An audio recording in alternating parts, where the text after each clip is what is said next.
This is the Yamaha CS40M analog synthesizer. Let's check it out in depth.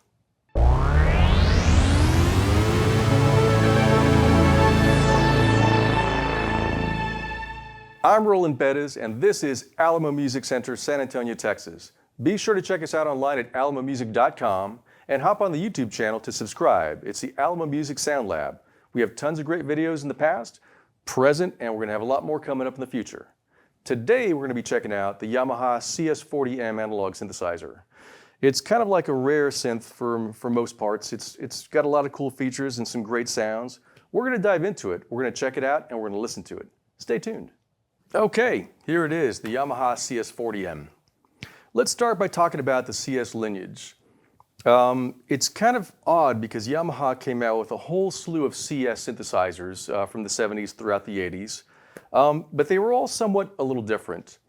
For example, if you take a look at this panel and the faux wood sides, there's a couple different models in this look. There's the CS40M, the CS20M, and the CS70, which is kind of like a really awesome grand synthesizer. And of course, you have the other look in the other engine, which is like the CS80, CS60, and CS50. All of those keyboards had a very different panel, different look, different build quality, not only on the top and the surface, but underneath as well. A lot of the wiring, a lot of the circuitry was different from this looking synthesizer to the CS80, 60, or 50. And of course, there's the more popular ones, which would be like the Yamaha CS5, CS10, CS15, and the CS30, which had a very kind of like understated look. It was more completely black with some white script on it, very minimal on the panel, very minimal on the design of the panel. All of those were labeled CS synthesizers, but they were all pretty much different. What makes this particular keyboard different from the others? Well, number one, the looks, obviously, but this is very different for the plain fact that it's got a lot of features in it that some of the other ones don't have, like the CS30 and the 15 and the 10. You have some preset patch memory on the panel, so you can store 20 patches if you'd like. You do have, it's a dual oscillator, but it's also duophonic. So for example, if you click it into mono mode, you have both oscillators going on the key bed. Or if you click it into duophonic mode, you can have two notes being played at the same time, one for each oscillator, which is really, really kind of cool. Very much like the ARP Odyssey kind of thing, with the Yamaha sound, of course. Speaking of the sound, I had not played this particular keyboard in about, well, close to 20 years. And from what I remembered, it wasn't really all that. You know, I really had a hard time wanting to get into the synthesizer to do a video for it. But we did pick up this keyboard here for our inventory, and we put it on the showroom floor. And I turned it on, turned a few knobs, and I was in love. Because the filter sounds amazing. The oscillators themselves sound huge. It really reminded me tonally of a Moog Source. And that's the closest thing I can kind of get to it. It's a brighter sound. It's a more punchier sound via the envelopes. But the bass is also king. I mean, you can really make some massive, really cool bass lines on this thing, as well as lead lines and some of the crazy stuff as well. So you have two oscillators. Each one has their, sine wave, sawtooth, pulse. You do have a very simplistic envelope generator with it. But again, these envelopes are really fast and they're really snappy. So basses and leads and percussive type of stuff, really, really cool with this section here. Mixer section right here. I should say that the envelopes have a really, really wide range. So, most synthesizers of the era had maybe like a 4-octave range. Some had 3. This one has 6 in a range. So that's very powerful and very cool to get some really, really ultra highs and some really sub lows. The noise generator is pretty good. Nothing really amazing about that. But my favorite thing about the filter section is it's 3 different filters in one. You've got your low pass, band pass, and high pass. And typically, I don't really utilize high-pass filters or band-pass filters on most synthesizers.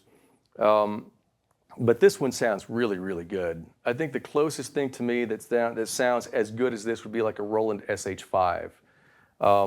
So very, very workable, very easy to carve out different textures, different sounds, and definitely no slouch whatsoever.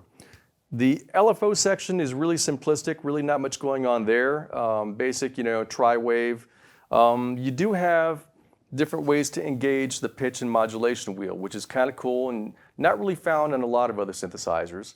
You can determine whether you want a third in the VCO with a VCF, or just the VCF allocated to the modulation wheel. That's pretty flexible, especially for that era. You do have an overall brilliance knob, which is kind of cool. It's kind of like a fine tuner for the filter section. So for example, if you have your filter set up at about 50 to 60% and you want extra throw on it, as you're playing and you're adjusting pitch and mod wheel, you can easily reach over to adjust the filter just a little bit more to detail it. Very cool. And of course you do have a sustain lever too. That's very much like the envelope section release over here. Just extra sustain if you need that extra on the fly, close to the pitch and mod wheel. A lot of the stuff on this keyboard is meant to be manipulated live, of course, and having this much accessibility next to the key range is really cool.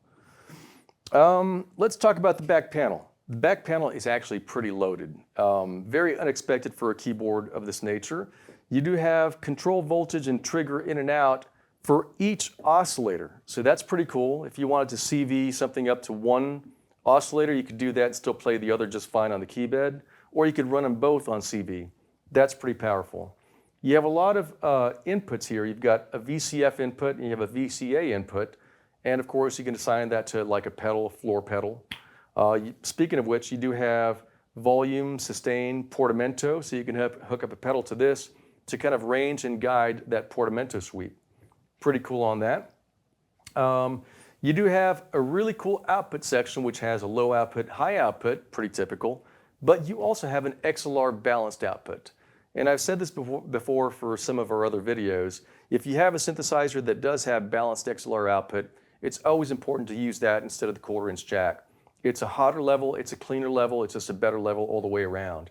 On this side of the panel, you've got some trim pots to adjust the tuning on the fly. So if you're at a gig and the temperature's off a little bit and things kind of like slide a little bit tuning-wise or calibration-wise, pretty easy to just kind of get in here and kind of tune it up across several octaves range.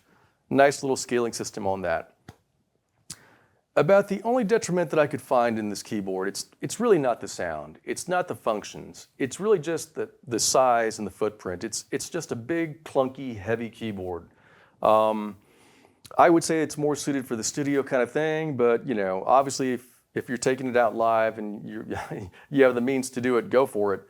I mean, I remember taking a Rhodes stage piano to gigs all the time, and that was a beast. So this is not nearly like that, but it is heavy and it is clunky and it is large.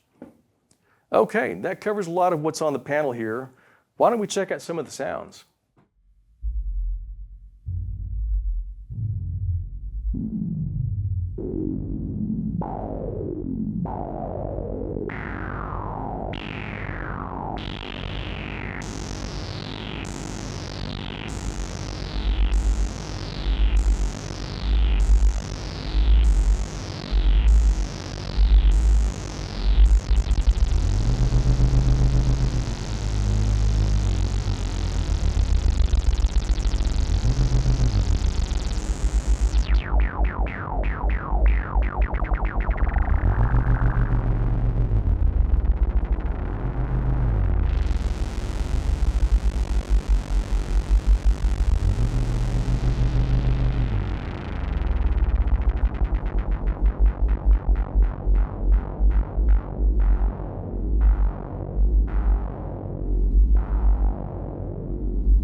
I really hope you enjoyed checking out this Yamaha CS40M analog synthesizer. It's pretty grand in sound, in size, and stature, and it's worthy of any collector's collection. Be sure to check us out online at alamomusic.com. We do have this keyboard to offer as well as many other classics. Hop on the YouTube channel, Alamo Music Sound Lab, click subscribe. We've got a lot of great videos there, and we're going to have a lot more come up in the future. I'm Roland Perez. Thank you for watching, and be well.